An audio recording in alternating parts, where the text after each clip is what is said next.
Suami memaksaku datang ke pesta kantornya, tapi melarangku mengaku sebagai istrinya. Dia berbisik kasar, "Jangan bikin malu, kamu cuma ibu rumah tangga dekil." Aku diam saja saat dia menggandeng wanita lain. Namun, saat CEO naik panggung dan memanggil namaku, ternyata. Sebelum ceritanya dimulai, silakan tulis di kolom komentar dari daerah mana saja teman-teman yang menonton cerita ini. Jangan lupa like dan subscribe channel ini ya. Suara mesin mobil yang menderu pelan di halaman depan menjadi penanda bahwa Raka telah pulang. Aku melirik jam dinding yang baru menunjukkan pukul 8 malam. Tumben sekali dia pulang lebih awal.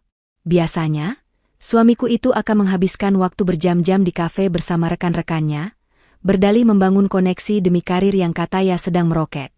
Aku segera merapikan meja makan, menyusun piring-piring berisi lauk yang sudah kupanaskan 2 kali. Pintu depan terbuka kasar. Raka masuk dengan langkah lebar, aroma parfum mahal yang bukan miliknya menguar samar bercampur bau rokok. Ia tidak menatapku. Tangannya sibuk melonggarkan dasi, lalu dengan gerakan teatrikal, ia melempar sebuah amplop tebal berwarna hitam dengan tinta emas ke atas meja makan, tepat di sebelah mangkuk sayur lodeh buatanku. "Buka," perintahnya singkat tanpa menoleh, langsung berjalan menuju kulkas untuk mengambil air dingin. Aku mengusap tangan kecelemek sebelum mengambil amplop itu. Terasa berat dan mahal. Tekstur kertasnya saja sudah menjeritkan kemewahan. Perlahan aku membukanya. Di sana tertulis undangan gala dinner perayaan ulang tahun ke-50 Adijaya Group, perusahaan raksasa tempat Raka bekerja sebagai manajer pemasaran tingkat menengah. Sabtu besok. Di Hotel Grand Hyatt, kata Raka, kini berdiri di belakang kursi sambil menenggak airnya. Matanya memindai tubuhku dari ujung rambut hingga ujung kaki dengan tatapan yang membuatku merasa kerdil. Tatapan yang selalu ia gunakan 3 tahun terakhir ini, tatapan seorang majikan kepada pembantu yang kurang cekatan. "Dan demi Tuhan, Alina, jangan bikin aku malu." Aku meletakkan kembali undangan itu perlahan. "Kamu mau aku ikut, Mas?" "Kalau bukan karena aturan perusahaan yang mewajibkan membawa pasangan, aku tidak akan sudi mengajakmu," dengusnya kasar. Ia menarik kursi dan duduk, menatap makanan di meja dengan raut tidak selera. "Lihat dirimu. Daster lusuh, rambut diikat asal-asalan, wajah berminyak. Kamu pikir pantas bersanding denganku di sana? Di sana itu tempatnya para eksekutif, sosialita, orang-orang berkelas. Bukan tempat ibu rumah tangga yang tahunya cuma bawang merah dan bawang putih sepertimu." Hatiku mencelos, namun wajahku tetap datar. Sudah lama aku melatih diri untuk tidak menangis di depannya. Air mata hanya akan menjadi bahan bakar bagi egonya yang narsis. Raka tidak tahu, atau mungkin lupa, bahwa sebelum menikah dengannya, aku hidup dalam dunia yang jauh lebih gemerlap dari sekadar pesta kantor. Tapi aku memilih diam, menelan ludah yang terasa pahit. "Aku bisa berdandan, Mas. Aku masih punya gaun sisa hantaran nikah dulu," jawabku pelan. Raka tertawa, sebuah tawa kering yang meremehkan. "Gaun 3 tahun lalu? Kamu mau aku ditertawakan satu kantor karena istriku ketinggalan zaman? Jangan mimpi." Ia mengeluarkan ponselnya yang terus bergetar. Layarnya menyala, menampilkan notifikasi, chat, yang masuk bertubi-tubi. Dengan sigap ia membalik ponsel itu agar layarnya menghadap ke meja. Gerakan refleks yang sangat mencurigakan, namun aku pura-pura tidak melihat. "Nanti aku transfer uang 200.000. Cari baju yang layak di pasar Tanah Abang, atau di mana terserah kamu. Pokoknya cari yang warnanya tidak mencolok. Hitam atau abu-abu saja. Jangan coba-coba pakai warna terang, nanti dikira ondel-ondel," ucapnya tajam. 200.000 untuk gaun pesta gala dinner di Hotel Bintang 5? Itu bahkan tidak cukup untuk membeli kain serbet di acara sekelas Adijaya Group. Penghinaan ini begitu terstruktur. Raka ingin aku terlihat buruk. Ia ingin aku tampak kusam agar ia bisa bersinar sendirian. Atau mungkin, agar ia punya alasan untuk meninggalkanku di pojok ruangan. "Kenapa diam?" "Kurang?" tantangnya saat melihatku tidak segera menjawab. "Jangan jadi wanita matre, Alina. Gajiku memang naik, tapi itu untuk investasi masa depan kita, bukan untuk foya-foya membelikanmu baju yang cuma dipakai sekali. Harusnya kamu bersyukur aku masih mau mengajakmu keluar kandang." "Cukup, Mas," potongku halus namun tegas. Aku menatap matanya. Aku akan cari baju sendiri. Kamu tidak perlu transfer. Raka menyipitkan mata, curiga. Pakai uang siapa? Uang belanja? Atau? Ia tiba-tiba mencengkeram pergelangan tanganku. Wajahnya mendekat, napasnya memburu penuh intimidasi. Jangan bilang kamu punya simpanan rahasia yang tidak aku tahu. Atau jangan-jangan kamu jual diri di belakangku saat aku kerja banting tulang. Tuduhan itu meluncur begitu mudah dari mulutnya. Seolah-olah akulah yang pendosa di rumah ini. Padahal, aroma parfum wanita lain di kemejanya masih tercium jelas oleh hidungku. Aku menepis tangannya perlahan. Jaga bicaramu, Mas. Aku masih istrimu yang sah. Justru karena kamu istriku, aku harus waspada. Wanita zaman sekarang menghalalkan segala cara demi gaya hidup. Raka berdiri, membanting sendok ke piring hingga menimbulkan bunyi denting yang nyaring. Nafsu makannya hilang. Ingat, Sabtu malam nanti, kamu hanya bayangan. Jangan bicara kalau tidak ditanya. Jangan sok akrab sama bos-bos besar. Mereka itu orang-orang penting, bukan selevel sama bapakmu yang cuma pensiunan guru. Ia melenggang pergi menuju kamar mandi, meninggalkan aku sendirian di ruang makan yang mendadak terasa dingin. Aku kembali menatap undangan hitam emas di atas meja. Jemariku mengusap logo timbul berbentuk burung Raja Wali di sudut undangan itu. Raka benar-benar tidak tahu. Burung Raja Wali itu adalah sketsa yang kubuat saat aku berumur 10 tahun, yang kemudian dijadikan logo perusahaan oleh ayahku. Aku meraih ponselku yang tersembunyi di saku daster. Ada satu pesan, chat, yang belum kubuka sejak sore tadi. Dari nomor pribadi yang sangat familiar. Nona Alina, ayahanda menanyakan kehadiran Anda di pesta perayaan ke-50 nanti. Apakah kami perlu menyiapkan pengamanan khusus untuk Anda? Aku menatap pintu kamar mandi yang tertutup rapat, mendengar suara Raka yang bersenandung riang di dalamnya. Senyum tipis terukir di bibirku. Senyum yang menyimpan badai. Tunggu saja tanggal mainnya, Mas Raka, batinku. Pagi itu, atmosfer di rumah kami terasa seperti sekam yang menyimpan bara api. Raka sibuk mematut diri di depan cermin besar ruang tengah, mengenakan kemeja kerja terbaiknya yang baru saja kusetrika dengan pelicin pakaian ekstra wangi. Ia memutar tubuh ke kanan dan ke kiri, memastikan tidak ada satu lipatan pun yang merusak penampilannya yang necis. Dasi biru atau merah? Tanyanya tanpa menoleh, lebih kepada cermin daripada kepadaku. Biru lebih cocok dengan jas abumu, Mas. Lebih berwibawa, jawabku sambil meletakkan secangkir kopi hitam di meja, tepat di sebelah ponsel pintarnya yang tergeletak dengan layar menghadap ke atas. Raka mendengus, mengambil dasi biru namun tidak mengucapkan terima kasih. Saat ia sibuk menyimpul dasi, ponselnya bergetar panjang. Sebuah notifikasi pesan masuk menyalakan layar itu. Karena posisiku sedang mengelap meja tepat di sebelahnya, mataku mau tidak mau menangkap barisan kalimat yang terpampang jelas di sana. Nama kontaknya, Siska Marketing. Isi pesan, chat, itu membuat darahku mendesir naik ke ubun-ubun. Mas, transferan sisa pelunasan gaun pestaku udah masuk ya. Makasih sayang. Nanti di pesta jangan deket-deket sama istri kampungmu itu ya. Aku malu kalau ketahuan satu selera sama dia. Haha. Duniaku serasa berhenti berputar selama beberapa detik. Napasku tercekat. Semalam, Raka memberiku jatah Rp200.000 dengan penuh caci maki, menyuruhku mencari baju bekas di pasar. Tapi pagi ini, aku melihat bukti bahwa ia baru saja mentransfer jutaan rupiah untuk wanita bernama Siska ini. Siska Marketing? Aku tahu dia. Wanita muda ambisius yang sering Raka ceritakan sebagai anak baru yang butuh bimbingan. Ternyata bimbingannya sejauh ini. Tanganku gemetar saat memegang kain lap. Ingin rasanya aku menyiramkan kopi panas itu ke wajahnya yang sok tampan itu. Namun, logika warasku menahan impulsif itu. Jika aku mengamuk sekarang tanpa persiapan, aku hanya akan jadi janda yang diusir tanpa membawa apa-apa. Kenapa melamun? Sentak Raka tiba-tiba. Ia menyadari arah pandanganku. Dengan gerakan kilat seperti pencuri yang tertangkap basah, ia menyambar ponselnya dari meja. Wajahnya sempat pucat sesaat, namun dengan cepat berubah menjadi topeng kemarahan, taktik pertahanan diri andalannya.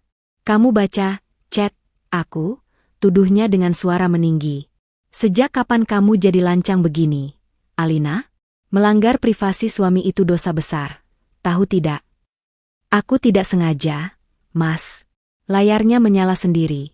Jawabku setenang mungkin, meski jantungku berdetak kencang menahan amarah. Siapa Siska? Kenapa dia panggil kamu sayang? Dan, dia bilang kamu belikan dia gaun. Raka tertawa sumbang.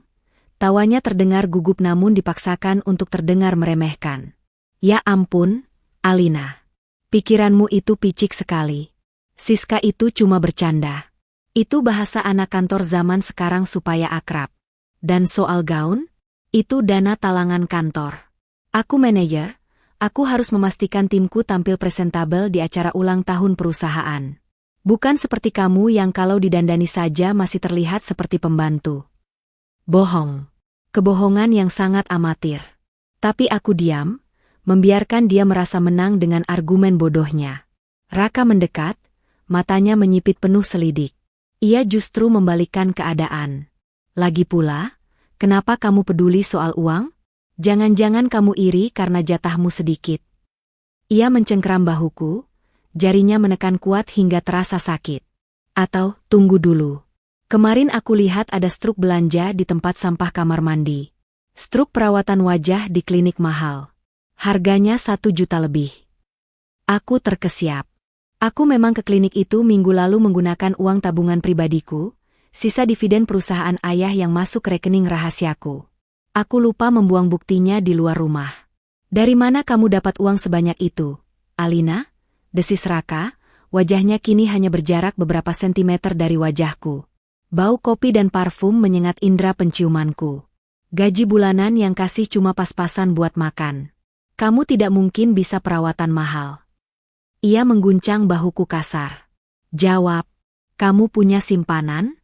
Atau jangan-jangan benar dugaanku, selama aku kerja, kamu main gila sama tukang sayur atau tetangga sebelah buat dapat uang jajan tambahan. Lepas, Mas, itu uang sisa. Sisa apa? Potong Raka membentak. Sisa kembalian belanja? Mustahil. Jangan anggap aku bodoh. Ia melepaskan cengkeramannya dengan kasar, hingga aku terhuyung ke belakang menabrak pinggiran meja makan. Raka menunjuk wajahku dengan telunjuknya yang gemetar karena emosi. Dengar baik-baik. Kalau sampai aku tahu kamu punya uang simpanan dari hasil menjijikan, aku tidak akan segan-segan menceraikanmu dan menendangmu ke jalanan tanpa sepeser pun. Ingat itu. Raka menyambar tas kerjanya dan melangkah keluar tanpa pamit. Pintu depan dibanting keras, hingga kaca jendela bergetar. Aku berdiri mematung di ruang tengah yang hening. Rasa sakit di bahuku tidak sebanding dengan rasa nyeri di dada. Bukan karena cinta yang dikhianati, tapi karena harga diri yang diinjak-injak. Raka baru saja mendeklarasikan perang. Dia pikir aku wanita lemah yang menyembunyikan recehan hasil selingkuh. Dia tidak tahu, uang yang kusembunyikan bukan sekadar 1 atau 2 juta. Aku mengambil ponselku, membuka aplikasi perbankan, dan menatap saldo di rekening utamaku yang memiliki digit 0 berderet panjang. Cukup untuk membeli perusahaan tempat Raka bekerja jika aku mau. Kamu salah pilih lawan, Mas, bisikku pada ruang kosong. Dan soal Siska, sepertinya aku perlu tahu siapa wanita yang memakai uang suamiku itu. Aku mengetik satu pesan, chat, lagi ke nomor asisten kepercayaan ayah. Pak, tolong kirimkan profil lengkap karyawan bernama Siska di divisi pemasaran. Dan satu lagi, pastikan CCTV di area VIP ballroom hotel besok malam berfungsi sempurna dan terhubung ke ponsel saya. Saya ingin menonton pertunjukan sirkus dari barisan terdepan. Malam itu, sepulang kerja, Raka bersikap seolah-olah pertengkaran pagi tadi tidak pernah terjadi. Ia pulang membawa satu kantong plastik hitam besar dan meletakkannya di sofa dengan kasar. Tidak ada permintaan maaf. Tidak ada penjelasan soal chat mesra dari Siska. Yang ada hanya arogansi yang kian menebal. Nih, katanya tanpa melihat ke arahku, sibuk melepas sepatunya. Pakai ini buat besok malam. Aku tidak mau ambil risiko kamu beli baju norak di pasar. Aku membuka kantong plastik itu. Di dalamnya terlipat sebuah gaun panjang berwarna abu-abu kusam. Bahannya panas dan kasar di kulit, modelnya tertutup rapat hingga leher dengan potongan yang sangat kuno, seperti baju seragam panti asuhan zaman dulu. Tidak ada manik-manik, tidak ada rendah, polos dan menyedihkan. Bahkan ukurannya terlihat kebesaran. Ini gaun buat pesta, Mas? Tanyaku, mengangkat kain suram itu. Kenapa? Tidak suka? Raka mendengus, berjalan menuju dapur untuk mengambil minum. Itu pilihan terbaik yang sesuai sama karaktermu. Sederhana, tidak menarik perhatian, dan murah. Lagi pula, kamu kesana cuma sebagai pendamping, pelengkap administrasi. Bukan mau ikut kontes kecantikan. Tapi Mas, ini terlalu besar. Dan warnanya. Jangan banyak protes. Potong Raka tajam, membanting pintu kulkas. Aku sudah berbaik hati membelikanmu baju pakai uangku sendiri. Harusnya kamu berterima kasih, bukan malah mengeluh seperti nyonya besar. Kamu tahu berapa harga gaun itu? 150.000. Itu uang bensin mobilku seminggu, tahu? Aku meremas kain kasar itu. 150.000 untuk istrinya, sementara jutaan rupiah mengalir untuk Siska. Perbandingan yang sangat menyakitkan. Tapi aku tahu, jika aku mendebatnya sekarang, Raka akan memutarbalikkan fakta lagi. Dia akan bilang aku tidak bersyukur, istri durhaka yang tidak menghargai keringat suami. Teknik manipulasi klasik. Baik, Mas. Terima kasih, jawabku datar. Nah, begitu dong. Istri solehah itu harus nurut. Raka tersenyum miring, senyum kemenangan yang memuakan. Ia lalu duduk di sofa, menyalakan televisi, dan mulai menceramahi aku lagi. Oh ya, satu lagi. Besok di pesta, kalau ada yang tanya kamu kerja apa atau lulusan mana, bilang saja ibu rumah tangga. Jangan sebut-sebut kamu pernah kuliah S1 sastra. Nanti dikira kamu sok pintar. Orang-orang di sana itu benci wanita yang sok tahu. Aku hanya mengangguk pelan sambil melipat kembali gaun itu. Padahal, ijazah S1ku dari universitas terbaik di London, dan gelar S2 manajemen bisnisku yang kuselesaikan cum laude, tersimpan rapi di brankas rumah orang tuaku. Raka tidak pernah tahu aku punya gelar S2. Baginya, aku hanyalah sarjana sastra pengangguran yang ia selamatkan dengan pernikahan. Dan ingat, jangan coba-coba menyapa Pak Direktur Utama atau keluarganya kalau mereka lewat. Tambah Raka, suaranya merendah seolah memberi peringatan bahaya. Keluarga Adijaya itu orang-orang ningrat, darah biru bisnis. Mereka tidak bicara sama orang sembarangan. Apalagi sama kamu yang... Ia mengibaskan tangan ke arahku, begini modelannya. Aku menahan senyum geli yang hampir lolos. Keluarga Adijaya tidak bicara sama orang sembarangan? Lucu sekali. Tadi siang, Pak Adijaya, ayahku sendiri, baru saja meneleponku, merengek minta dibuatkan sambal terasi kesukaannya kalau aku mampir ke rumah utama. Aku mengerti, Mas. Aku akan diam seperti patung. Sahutku patuh. Malam semakin larut. Raka tertidur pulas di sofa dengan ponsel yang dipeluk erat di dada, takut aku mengintipnya lagi. Wajahnya terlihat damai saat tidur, menipu siapapun yang melihatnya. Dulu, aku mencintai wajah itu. Dulu, aku rela meninggalkan kenyamanan istana ayahku dan hidup sederhana, demi membuktikan bahwa cinta tidak butuh harta. Aku menyamar menjadi gadis biasa agar bisa dicintai apa adanya, bukan karena warisanku. Tapi 3 tahun pernikahan ini membuka mataku. Raka tidak mencintaiku apa adanya. Dia mencintai superioritasnya atasku. Dia mencintai fakta bahwa aku bergantung padanya. Dan sekarang, dia mulai mencari validasi dari wanita lain karena bosan dengan istri yang ia anggap membosankan dan miskin. Ponselku bergetar pelan di saku daster. Satu pesan, chat, masuk dari asisten pribadi ayah, menyertakan sebuah foto lampiran. Foto candid Raka dan seorang wanita muda berambut panjang, Siska, sedang makan siang di restoran mewah tadi siang. Tangan Raka menggenggam tangan Siska di atas meja. Wajah mereka berseri-seri, jauh berbeda dengan wajah masam Raka saat bersamaku. Di bawah foto itu, ada laporan singkat. Saudara Raka menggunakan kartu kredit tambahan atas nama perusahaan untuk membayar tagihan makan siang ini. Terindikasi penyalahgunaan fasilitas kantor. Hatiku terasa dingin, beku. Rasa sakit itu ada, tapi tertutup oleh amarah yang mulai mengkristal menjadi rencana. Raka bukan hanya pengkhianat cinta, dia juga pencuri kecil di perusahaan milik keluargaku. Aku menatap gaun abu-abu kusam di pangkuanku.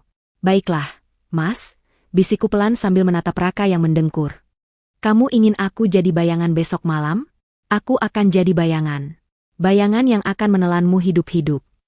Aku beranjak ke kamar, mengambil gunting jahit dari laci meja rias. Bukan untuk merusak gaun itu, tapi untuk sedikit memodifikasinya. Jika aku harus memakai karung goni sekalipun, aku akan memastikannya pas di tubuhku. Namun di balik gaun abu-abu menyedihkan ini, aku akan menyiapkan kejutan lain. Kejutan yang tidak akan pernah Raka duga. Besok adalah hari penghakiman. Hari Sabtu tiba dengan langit Jakarta yang mendung, seolah turut merasakan ketegangan yang menggantung di rumah kami. Sejak pagi, Raka sudah sibuk mondar-mandir seperti setrikaan panas. Ia memaki dasi yang susah disimpul, mengeluh sepatu pantofelnya kurang mengkilap, hingga membentakku karena terlambat menyetrika sapu tangannya 5 menit saja. Cepat dong, Alina. Kita bisa telat. Kamu tahu kan kalau telat di acara Pak Adijaya itu sama saja bunuh diri karir? Teriaknya dari ruang tengah. Aku keluar dari kamar, sudah mengenakan gaun abu-abu pemberiannya. Semalam, aku merombak sedikit bagian pinggangnya agar tidak terlihat seperti karung beras, namun tetap mempertahankan kesan, sederhana dan tertutup, sesuai perintahnya. Rambutku kuikat cepol rendah tanpa hiasan apapun. Wajahku hanya kupulas bedak tipis dan lipstik warna nude pucat. Raka menoleh, memindai penampilanku dengan tatapan kritis. Masih kelihatan kayak guru SD mau rapat wali murid. Tapi ya sudahlah, setidaknya tidak bikin sakit mata. Ayo berangkat. Di dalam mobil, suasana hening dan mencekam. Raka menyetir dengan tangan kirinya memegang setir erat, sementara tangan kanannya sibuk membalas pesan di ponsel yang diletakkan di dashboard. Sesekali ia tersenyum sendiri membaca layar, senyum yang langsung lenyap begitu ia melirikku. Ingat aturan mainnya, ucapnya memecah keheningan saat mobil mulai memasuki area lobi hotel bintang 5 yang megah itu. Lampu kristal raksasa di lobi sudah terlihat berkilauan dari kejauhan. Mobil-mobil mewah berderet antre valet. Jalan di belakangku.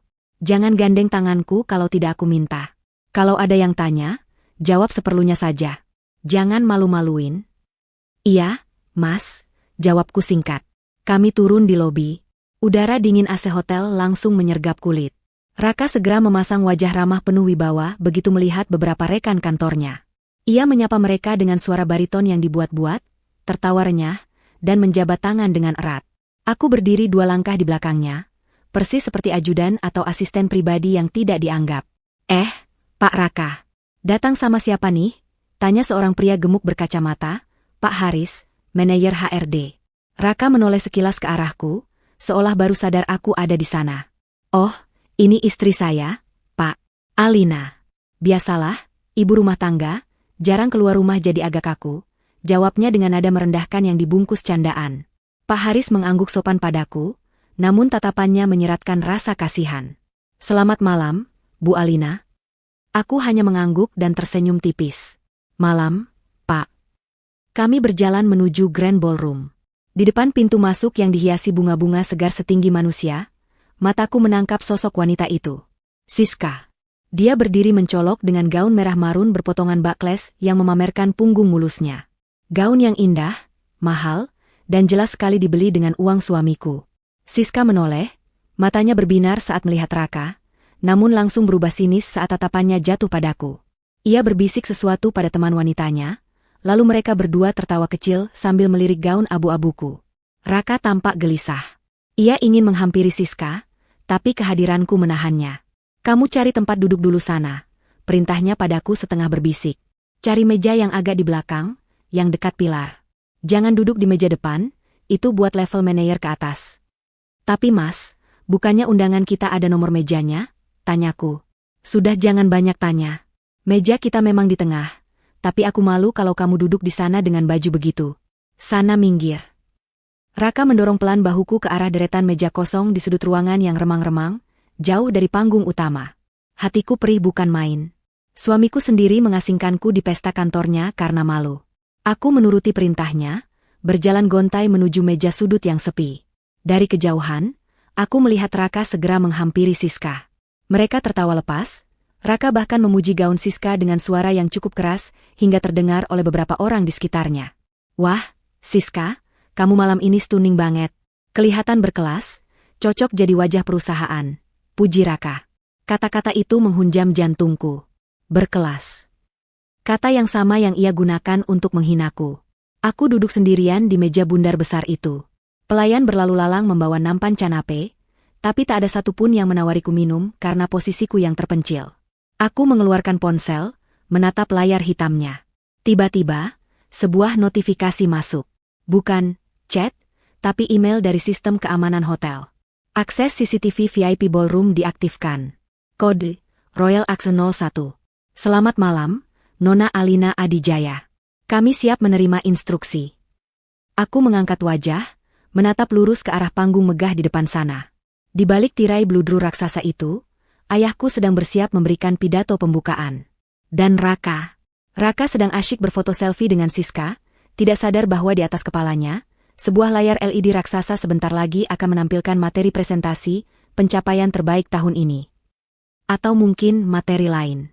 Air mataku sudah kering. Rasa sedih itu berganti menjadi dingin yang mematikan. Raka sudah memilih jalan ceritanya sendiri malam ini. Dia memilih peran sebagai suami durhaka. Maka, aku akan memainkan peranku dengan sempurna. Sebagai sutradara yang akan mengakhiri panggung sandiwaranya. Nikmati tawamu selagi bisa, Mas, gumamku sambil memutar gelas air putih di hadapanku. Karena sebentar lagi, kamu akan lupa caranya tersenyum. Ruangan ballroom itu kini telah berubah menjadi lautan manusia yang berkilauan. Lampu kristal raksasa di langit-langit membiaskan cahaya keemasan, memantul pada gaun-gaun sutra, perhiasan berlian, dan gelas-gelas champagne yang berdenting. Musik orkestra mengalun lembut, menciptakan atmosfer kemewahan yang seharusnya menyenangkan.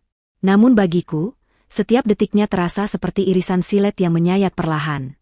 Aku masih duduk mematung di meja sudut yang terisolasi, tepat di dekat pintu akses pelayan dapur. Di meja bundar besar yang seharusnya memuat 10 orang ini, hanya aku sendirian. Kursi-kursi lain kosong melompong, seolah ada wabah penyakit yang menempel pada diriku sehingga tak ada satupun tamu yang sudi duduk berdekatan. Dari kejauhan, aku melihat Raka. Ia berada di pusat keramaian, berdiri di dekat meja prasmanan VIP. Di tangan kanannya ada gelas minuman, sementara tangan kirinya sibuk melambai dan menepuk bahu kolega-koleganya. Ia tertawa lebar, terlihat begitu hidup, begitu bercahaya. Di sebelahnya, Siska menempel laksana perangko. Wanita itu sesekali membisikkan sesuatu ke telinga Raka, lalu mereka tertawa bersama. Bahasa tubuh mereka begitu intim, menembus batas profesionalitas antara atasan dan bawahan. Bagi siapapun yang tidak tahu, pasti mengira merekalah pasangan suami istri yang berbahagia malam ini. Seorang pelayan pria dengan seragam hitam putih lewat membawa nampan berisi Horse de Eufre. Perutku berbunyi pelan. Aku belum makan sejak siang karena sibuk mengurus persiapan baju Raka. Aku mengangkat tangan sedikit, mencoba memanggil pelayan itu dengan sopan. Mas, maaf, boleh minta satu? Tanyaku pelan.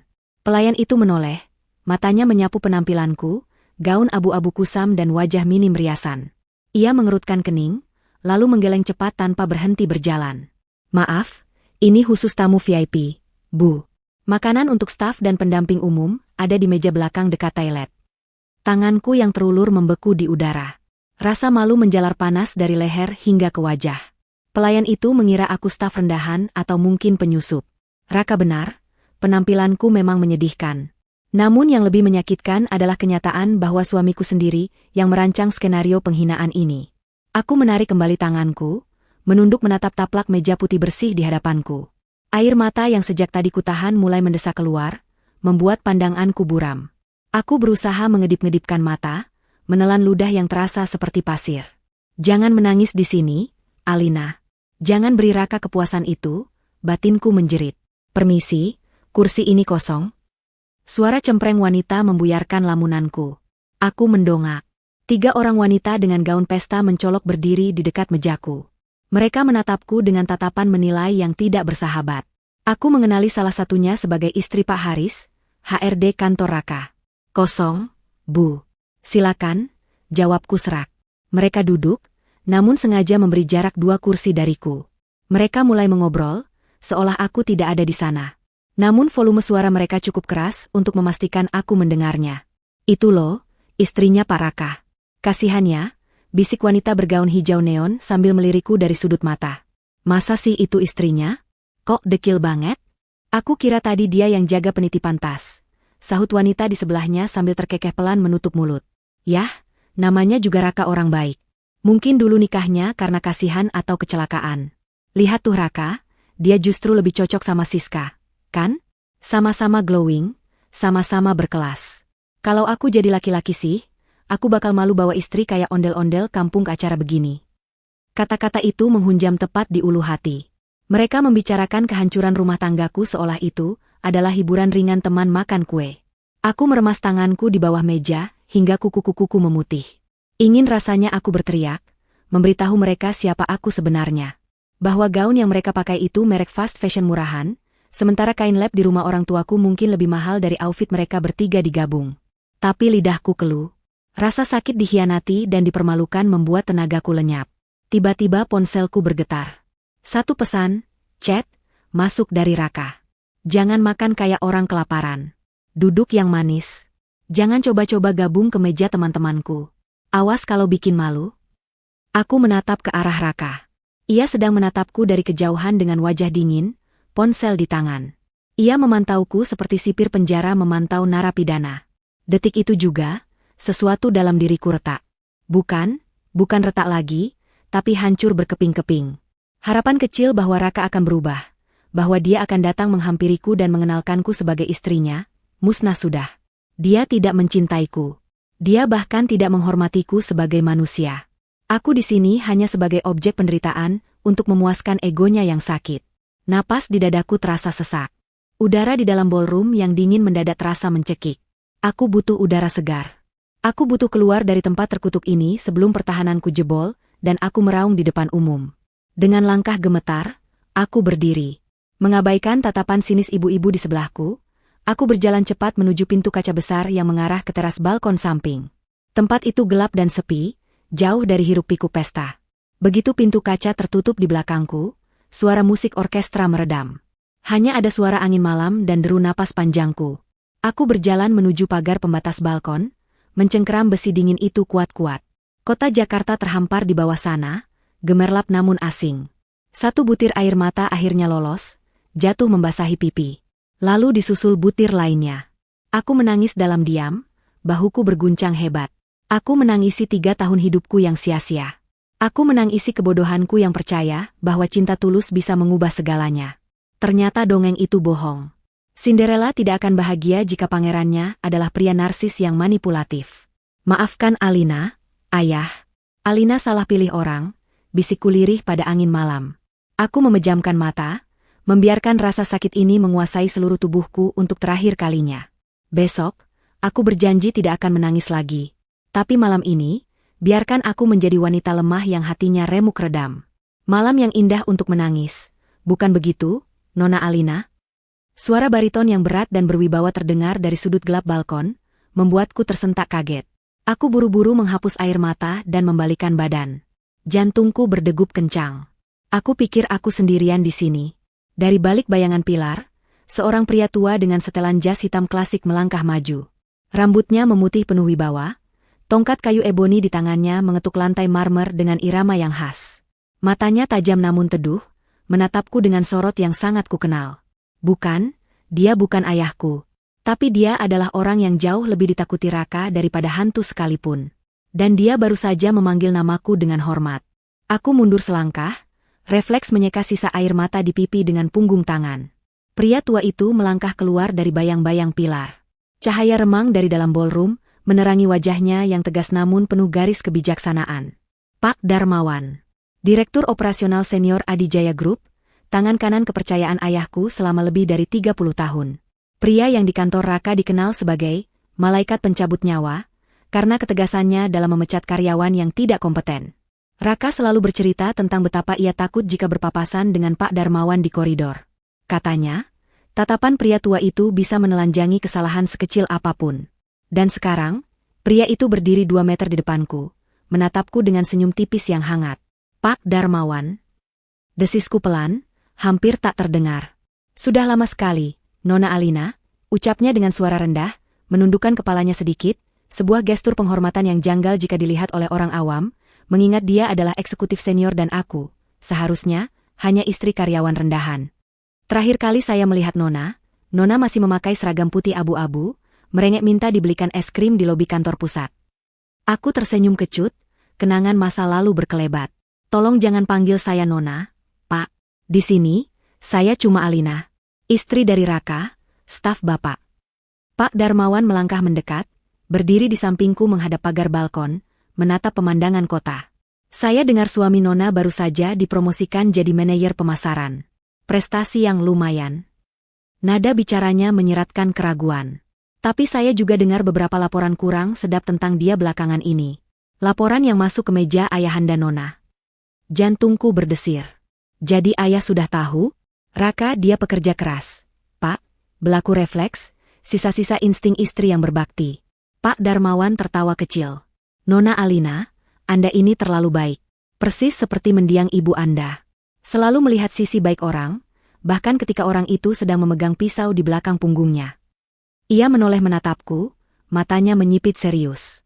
Tapi malam ini, saya melihat Putri Tuan Besar Adijaya menangis di balkon sendirian, sementara suaminya sibuk tebar pesona dengan wanita lain di dalam sana. Apakah ini definisi pekerja keras yang Nona maksud? Aku terdiam, tak mampu membantah. Saya sudah melihat rekaman CCTV lobi dan area parkir, Nona. Cara dia memperlakukan Anda, jika Tuan Besar tahu, Raka mungkin sudah tidak punya nama lagi di industri ini besok pagi.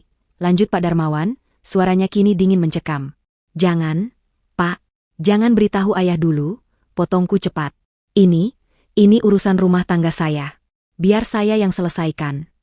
Pak Darmawan menatapku lama, seolah mengukur kedalaman lukaku.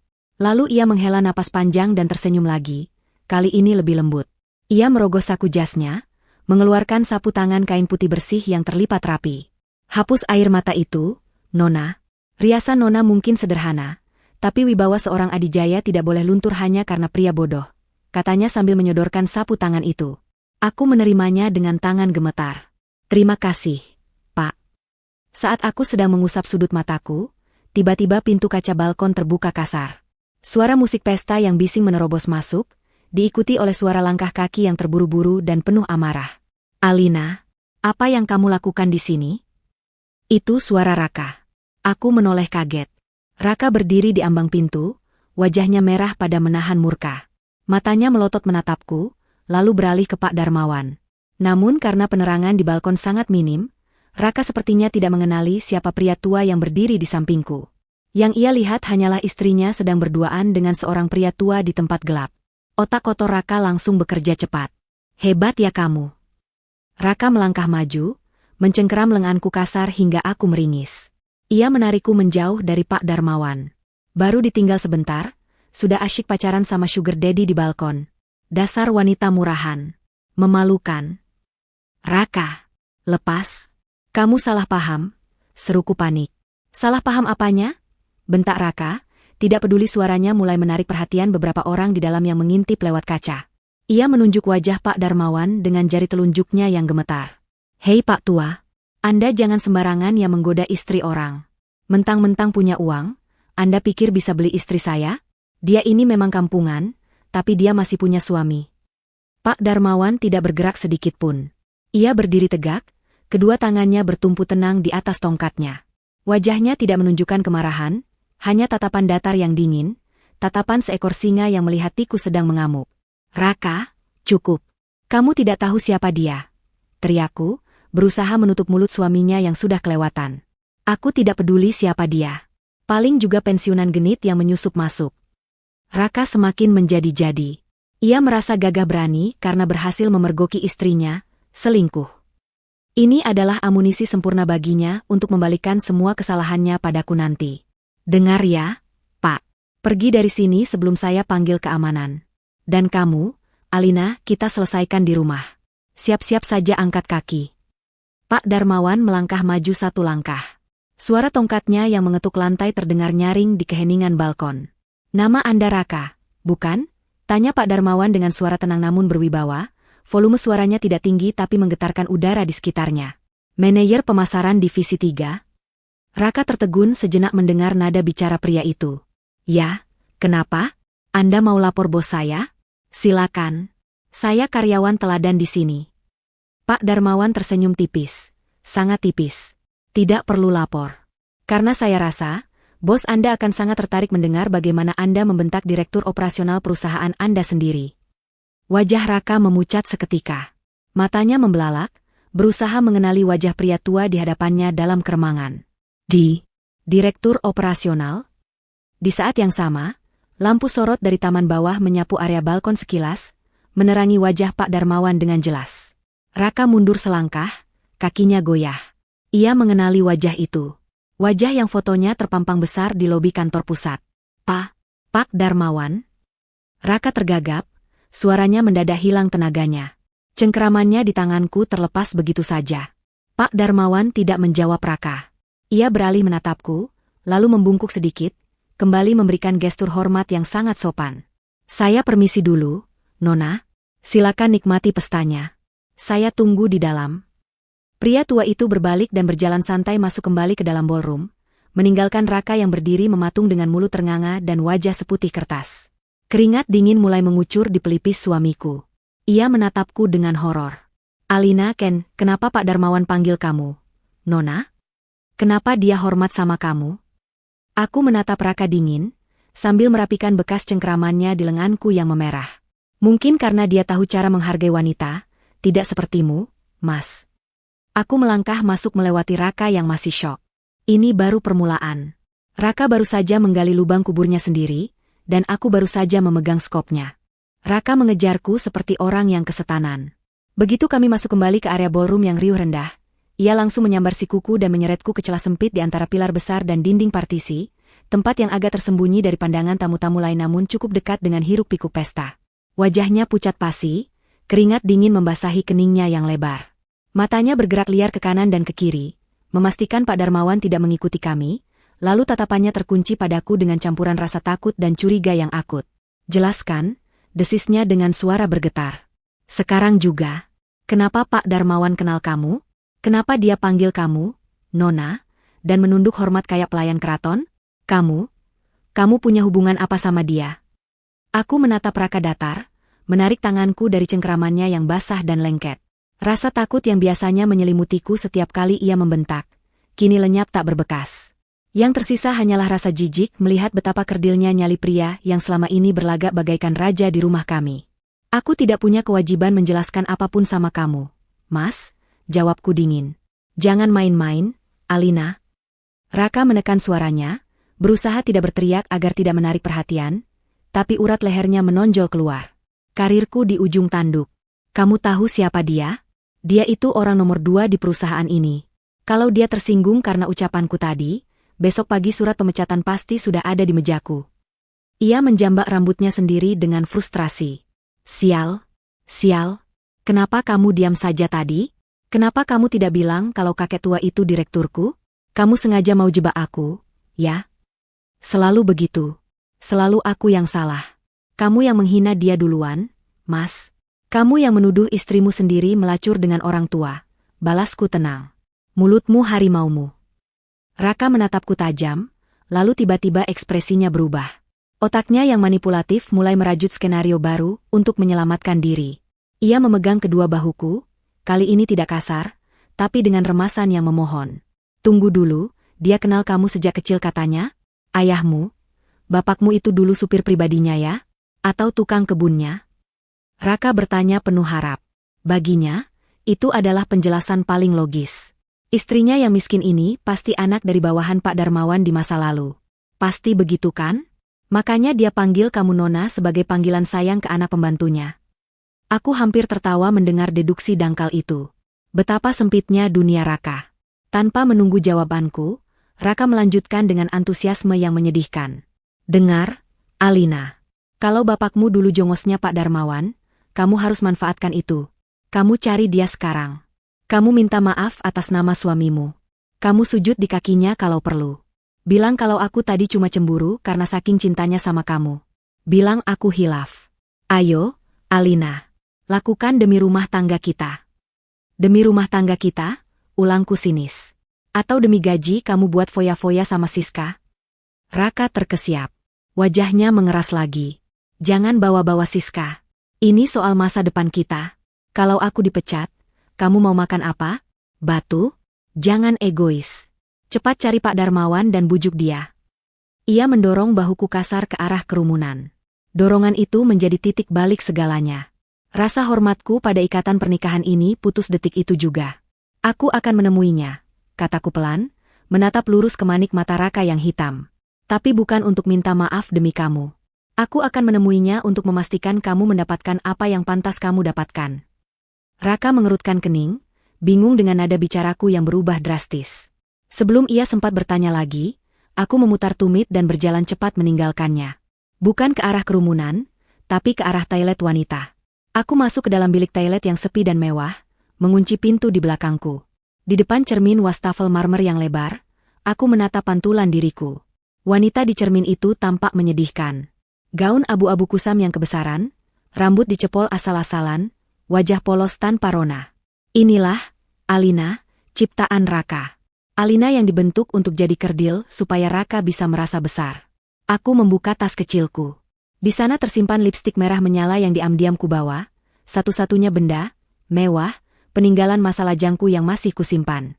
Cukup sudah sandiwaranya, bisikku pada pantulan cermin. Aku melepas ikatan rambutku, membiarkan rambut hitam panjangku terurai jatuh bergelombang ke punggung. Aku mengambil air, membasuh wajahku sedikit untuk menghilangkan kesan berminyak, lalu memulas bibirku dengan lipstik merah darah itu. Tebal, berani, dan menantang. Wajah di cermin itu mulai berubah. Sorot mata sayu itu kini tajam membara. Aku menatap gaun abu-abu menjijikan ini. Bagian lengan panjangnya yang gombrong membuatku terlihat seperti orang sakit. Dengan gerakan pasti, aku meraih gunting kecil dari alat jahit travel kit yang selalu kubawa di tas. Kebiasaan lama sebagai desainer mode amatir. Sret, sret. Aku memotong jahitan lengan itu dengan kasar namun terukur. Aku merobek kedua lengan panjang itu hingga gaun itu kini menjadi sleeveless, tanpa lengan. Kulit lenganku yang putih mulus kini terekspos. Aku mengambil sisa kain lengan tadi, memelintirnya menjadi tali, dan mengikatnya kuat di pinggang sebagai belt darurat yang membentuk siluet tubuhku yang ramping. Gaun karung beras itu kini berubah menjadi gaun sleeveless berpotongan alain yang chic dan sedikit edgy. Masih sederhana, tapi tidak lagi terlihat seperti baju pembantu. Aura yang memancar darinya kini berbeda. Ini bukan baju pemberian suami pelit, ini adalah baju perang seorang wanita yang bangkit. Aku merapikan rambut, mengangkat dagu tinggi-tinggi. Alina sang istri penurut sudah mati di balkon tadi. Yang berdiri sekarang adalah Alina Adijaya, pewaris tunggal imperium bisnis ini. Aku mengambil ponselku. Mengetik satu pesan, chat, terakhir ke Pak Darmawan. Pak, pastikan mikrofon di panggung utama menyala dalam 5 menit. Dan tolong kondisikan pembawa acara untuk memberikan slot sambutan pada tamu istimewa. Saya keluar sekarang. Pesan terkirim. Centang 2 biru menyala seketika. Aku menarik napas panjang, mengisi paru-paruku dengan keberanian, lalu membuka pintu toilet. Suara sepatu hak tinggiku beradu dengan lantai marmer koridor, menciptakan irama ketukan yang tegas dan mengintimidasi. Saat aku melangkah kembali ke ballroom, beberapa kepala mulai menoleh. Awalnya hanya sekilas, lalu mereka terpaku. Raka masih berdiri di dekat meja prasmanan, sibuk minum dengan gugup. Ia belum melihatku. Tapi Siska melihatku. Gelas di tangan wanita itu berhenti di udara, matanya membelalak tak percaya melihat transformasi wanita yang tadi ia sebut ondel-ondel. Aku tersenyum miring ke arah Siska. Senyum yang memberitahunya bahwa permainan baru saja dimulai. Aku tidak berjalan menuju Raka. Aku berjalan lurus membelah kerumunan, menuju area VIP di barisan paling depan, tempat di mana kursi-kursi berlapis bludru merah dikosongkan untuk keluarga pemilik. Suara ketukan sepatu hak tinggiku terdengar berirama, membelah hiruk-pikuk percakapan di dalam ballroom. Aneh rasanya, bagaimana perubahan postur tubuh dan tatapan mata bisa mengubah cara dunia melihat kita. 5 menit yang lalu, aku berjalan menunduk seperti tikus yang takut diinjak. Sekarang, dengan kepala tegak dan tatapan lurus ke depan, kerumunan tamu itu seolah otomatis memberiku jalan. Gaun abu-abu yang tadinya gombrong dan menyedihkan, kini memeluk tubuhku dengan pas.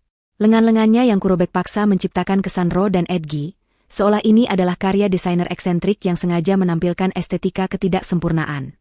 Sabuk kain yang kulilitkan di pinggang, menegaskan lekuk tubuhku yang selama ini kusembunyikan di balik daster rumah. Aku melihat Raka. Ia masih berdiri di tempat yang sama, gelas minumannya miring, isinya nyaris tumpah. Mulutnya terbuka sedikit, matanya membelalak tak berkedip menatapku. Ia tampak seperti orang yang melihat hantu, atau lebih tepatnya, melihat boneka mainannya tiba-tiba hidup dan memegang pisau. Di sebelahnya, Siska menjatuhkan garpu kue yang dipegangnya. Denting perak beradu dengan piring keramik terdengar nyaring. Wajah cantiknya mengerut bingung, campuran antara iri dan ketakutan naluriah melihat saingan yang mendadak berubah wujud. Aku berjalan melewati mereka. Sengaja. Alina, panggil Raka dengan suara serak, setengah berbisik karena syok. Kamu? Apa yang kamu lakukan sama bajumu? Kenapa kamu? Aku tidak berhenti. Aku bahkan tidak menoleh. Aku hanya mengibaskan rambut panjangku, membiarkan aroma sampo mahal yang diam-diam kubeli minggu lalu menerpa wajah mereka. Angin dingin dari pendingin ruangan membuat kulit lenganku meremang, tapi hatiku terasa panas membara oleh adrenalin. Tunggu. Siska yang justru lebih dulu sadar. Insting teritorialnya tersentil. Ia melangkah maju, mencoba menghalangi jalanku dengan tubuhnya. Lo mau kemana? Itu area VIP di depan. Toilet pelayan ada di belakang. Salah arah lo? Aku berhenti tepat di depan wajah Siska. Jarak kami hanya sejengkal. Aku bisa melihat bedak tebal yang menutupi pori-pori wajahnya dan maskara yang sedikit luntur di sudut matanya. Dengan tinggi badan kami yang setara ditambah hak sepatuku, tatapan kami sejajar. Aku tersenyum tipis. Senyum yang tidak mencapai mata. Minggir, ucapku pelan namun tajam. Apa? Siska melotot, tidak percaya dengan nada bicaraku. Lo ngusir gue? Sadar diri dong, Bu. Ini pesta elit. Baju robek-robek gitu mending buat lap meja. Aku bilang minggir. Potongku dingin. Parfummu murahan. Baunya bikin pusing. Siska ternganga, wajahnya memerah padam karena malu dan marah. Sebelum ia sempat membalas, aku sudah melangkah lagi, menabrak bahunya pelan namun cukup kuat untuk membuatnya terhuyung mundur selangkah. Beberapa tamu di sekitar kami mulai berbisik-bisik. Raka akhirnya tersadar dari keterkejutannya. Ia berlari kecil mengejarku, berusaha meraih lenganku, namun langkahku terlalu cepat dan penuh determinasi. Alina, berhenti, desisnya panik di belakangku. Kamu mau kemana? Jangan gila. Di depan itu meja Pak Adijaya dan jajaran direksi. Kamu tidak boleh ke sana. Balik ke pojokan sekarang atau aku. Aku sampai di batas area VIP. Sebuah tali beludru merah memisahkan area umum dengan area khusus ini. Dua orang penjaga berbadan tegap dengan jas hitam dan AirPH berdiri menjaga celah masuk. Raka berhenti mendadak di belakangku, wajahnya pucat. Ia mengira penjaga itu akan mengusirku kasar. Ia sudah siap menarikku mundur dan memarahiku habis-habisan karena mempermalukannya. Maaf, Bu, Pak, salah satu penjaga mengangkat tangan, menahan Raka yang mencoba maju. Area ini khusus undangan VIP. Tuh kan, sembur Raka cepat, menarik napas lega karena merasa benar. Ia mencengkeram bahuku dari belakang. Dengar itu. Ayo balik, bikin malu saja kamu. Namun, penjaga itu tidak melihat ke arah Raka. Ia melihat ke arahku. Matanya mengenali wajahku di balik riasan tipis dan lipstik merah itu. Penjaga yang sama yang sering membukakan pintu mobil ayah saat aku berkunjung ke rumah utama. Tanpa kata, penjaga itu membungkuk hormat padaku, lalu dengan gerakan sigap membuka tali beludru merah itu lebar-lebar. Silakan, Nona, ucapnya sopan. Cengkeraman Raka di bahuku terlepas begitu saja, seolah tersengat listrik. Rahangnya jatuh. Matanya bolak-balik menatap si penjaga dan aku dengan tatapan tidak percaya. Hah? Tunggu. Pak Satpam, dia ini istri saya. Dia salah masuk. Dia bukan. Aku melangkah masuk melewati batas tali merah itu. Masuk ke dalam zona sakral yang selama ini didewakan oleh Raka. Zona di mana para penguasa nasib Raka duduk bercengkrama. Begitu aku masuk, kebisingan pesta terasa meredup. Di sini, di meja bundar paling depan yang dilapisi taplak sutra emas, suasananya lebih tenang dan berkelas. Aku berjalan menuju satu-satunya kursi kosong di tengah meja utama. Aku duduk dengan anggun, menyilangkan kaki, dan menyandarkan punggung dengan rileks. Di seberang meja, Pak Darmawan yang sudah duduk lebih dulu mengangkat gelas champagne-nya sedikit ke arahku sambil tersenyum di kulum. Di sebelahnya, Direktur Keuangan dan Direktur SDM, bos-bos besar yang biasanya hanya dilihat Raka dari jauh, menatapku dengan hormat dan mengangguk pelan. Tidak ada yang bertanya, siapa kamu? Tidak ada yang mengusirku. Mereka semua tahu siapa yang duduk di kursi pewaris ini. Ponselku yang kuletakkan di atas meja bergetar hebat. Layarnya menyala menampilkan pesan, chat, dari Raka yang berdiri kaku di luar batas tali merah. Wajahnya seperti orang yang sedang terkena serangan jantung. Alina, keluar dari sana sekarang juga. Kamu gila ya? Itu kursi anaknya pemilik perusahaan. Kalau kamu ditangkap satpam aku gak mau tanggung jawab. Keluar bodoh. Aku membaca pesan itu sekilas, lalu menatap Raka dari kejauhan. Aku mengangkat ponselku, mengetik balasan singkat, dan menekan tombol kirim sambil menatap matanya. Nikmati pemandangannya, Mas. Karena sebentar lagi, kamu tidak akan bisa melihat gedung ini lagi. Raka membaca pesan itu. Wajahnya berubah dari merah menjadi putih, lalu hijau. Ia terlihat ingin muntah. Tiba-tiba, Lampu di seluruh ballroom padam. Gelap gulita. Suara musik orkestra berhenti mendadak. Ribuan tamu terdiam, bingung. Satu sorot lampu spotlight menyala terang, mengarah tepat ke podium di atas panggung. Seorang pembawa acara pria dengan suara menggelegar mulai berbicara. Hadirin sekalian, mohon perhatiannya. Kita akan memasuki acara puncak malam ini. Sebuah momen istimewa yang telah dinantikan oleh keluarga besar Adijaya Group. Jantungku berdebar kencang, bukan karena takut, tapi karena antusiasme. Ini dia.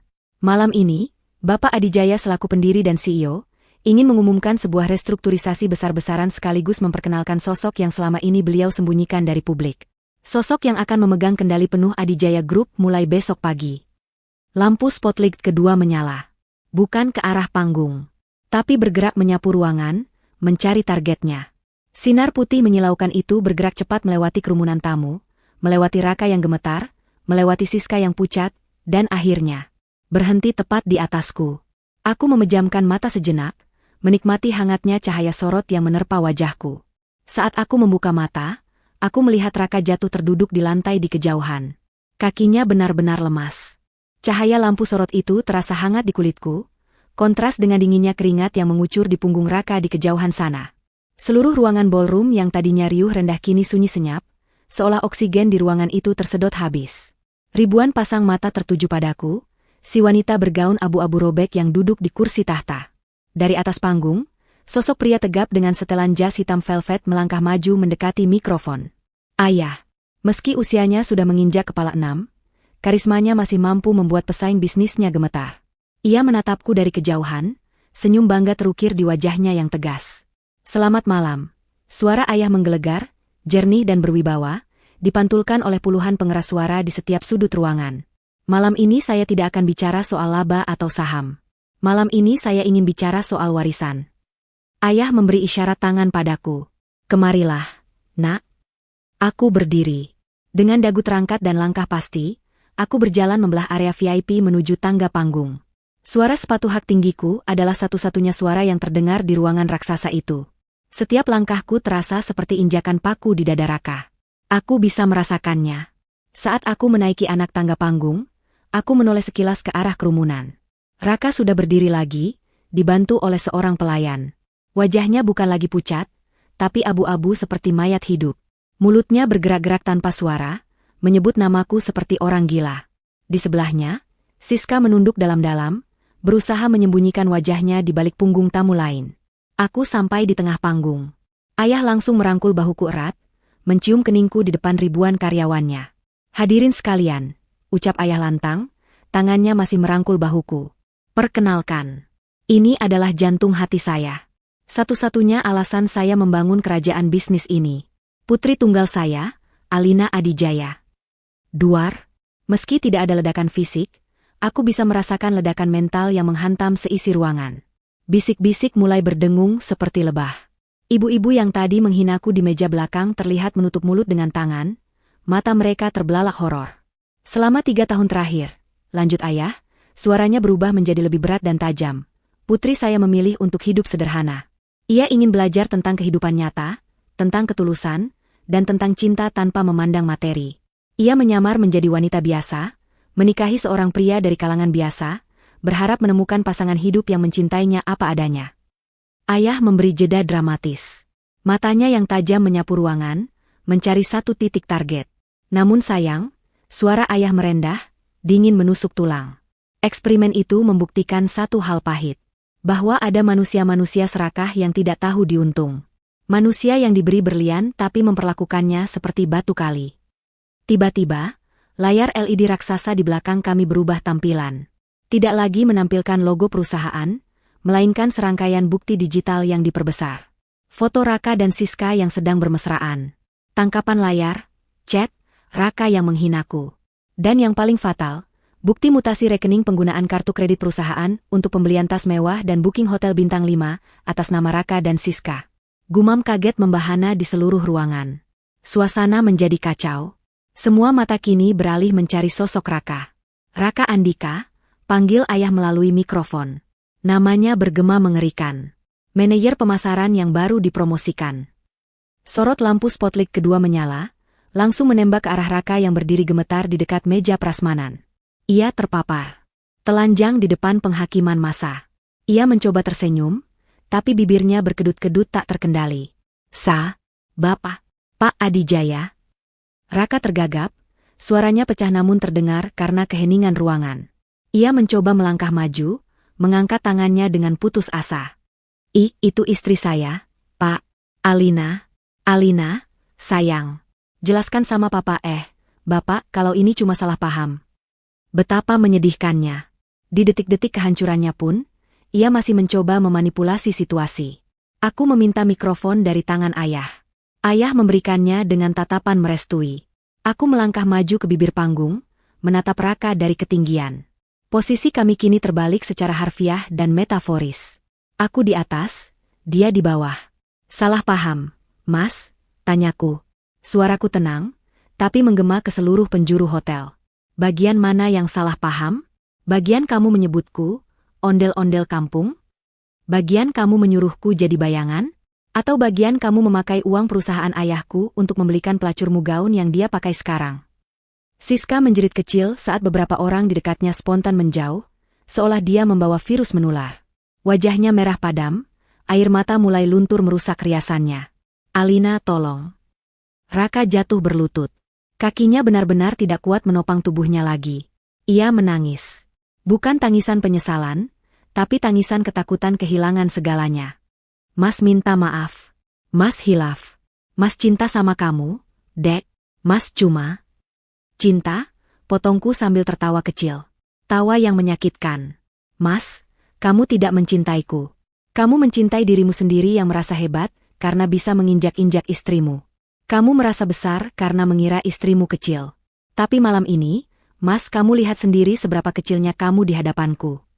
Aku menarik napas panjang, lalu mengucapkan kalimat vonis itu.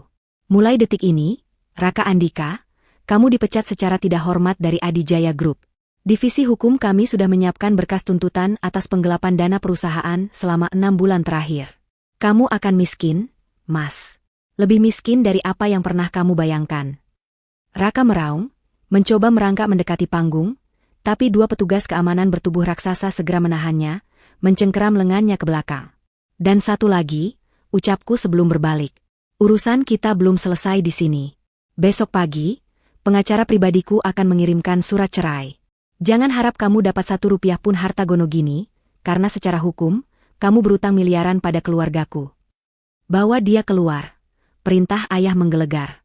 Petugas keamanan menyeret Raka yang meronta-ronta seperti binatang yang mau disembelih. Teriakannya memanggil namaku tenggelam oleh suara tepuk tangan gemuruh dari ribuan tamu undangan. Tepuk tangan untuk drama terbaik yang pernah mereka saksikan. Siska terlihat menyelinap lari lewat pintu dapur, tanpa sepatu, menangis histeris. Aku menatap punggung Raka yang diseret keluar pintu utama. Hancur. Habis. Namun saat aku berbalik menatap ayah, tiba-tiba pandanganku berkunang-kunang.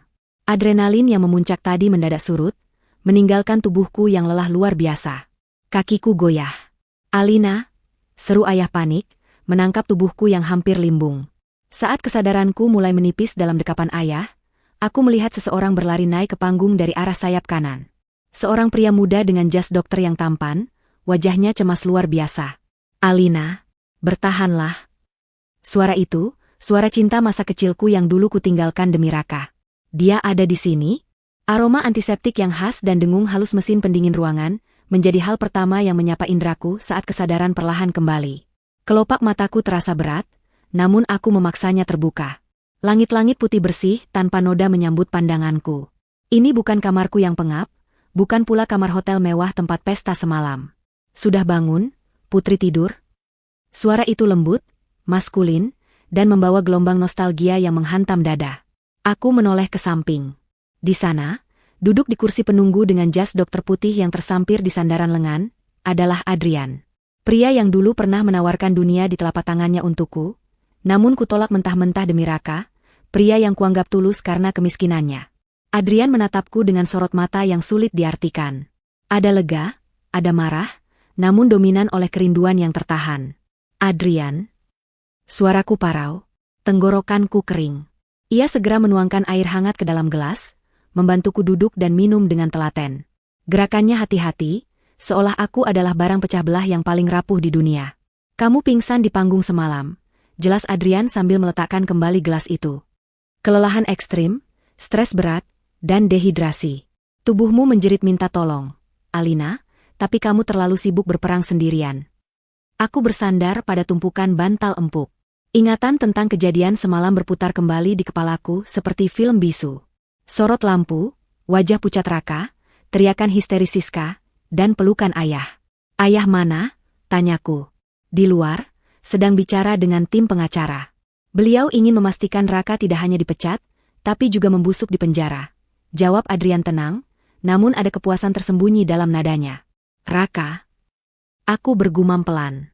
Anehnya, tidak ada rasa sakit lagi saat menyebut nama itu. Yang ada hanya rasa asing. Adrian menghela napas, menarik kursinya lebih dekat. Raka sekarang sedang ditahan di kantor polisi. Tim audit perusahaan menemukan bukti penggelapan dana pemasaran senilai hampir 2 miliar rupiah selama setahun terakhir.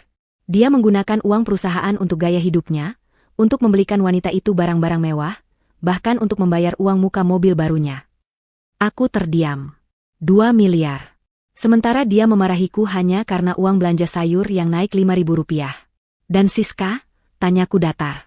Sudah diberhentikan tidak hormat pagi ini. Namanya masuk daftar hitam Asosiasi HRD Nasional. Dia tidak akan bisa bekerja di perusahaan bonafide manapun di negeri ini. Terakhir aku dengar, dia sedang dikejar-kejar penagih utang karena tagihan kartu kredit yang biasa dibayarkan Raka kini macet total. Karma bekerja begitu cepat.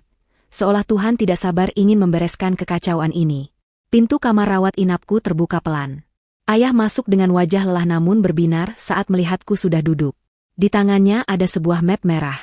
Alina, sayang, ayah memelukku singkat, lalu menyerahkan map itu. Tanda tangani ini. Pengacara Raka. Ralat, pengacara publik yang disediakan negara untuk Raka, sudah menyerah. Raka bersedia menandatangani surat cerai, tanpa tuntutan apapun asalkan kita meringankan tuntutan pidananya. Aku membuka map itu.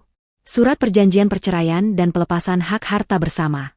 Raka benar-benar menyerah. Pria yang semalam begitu sombong, kini bertekuk lutut demi tidak membusuk terlalu lama di sel. Aku mengambil pena yang disodorkan Adrian. Tanpa ragu sedikitpun, tanpa tangan gemetar, aku membubuhkan tanda tanganku di atas materai. Goresan tinta itu terasa membebaskan. 3 tahun penderitaan, berakhir dalam satu goresan tinta hitam. Selesai, ucapku, menutup map itu. Bagus, ayah tersenyum puas, lalu melirik Adrian penuh arti.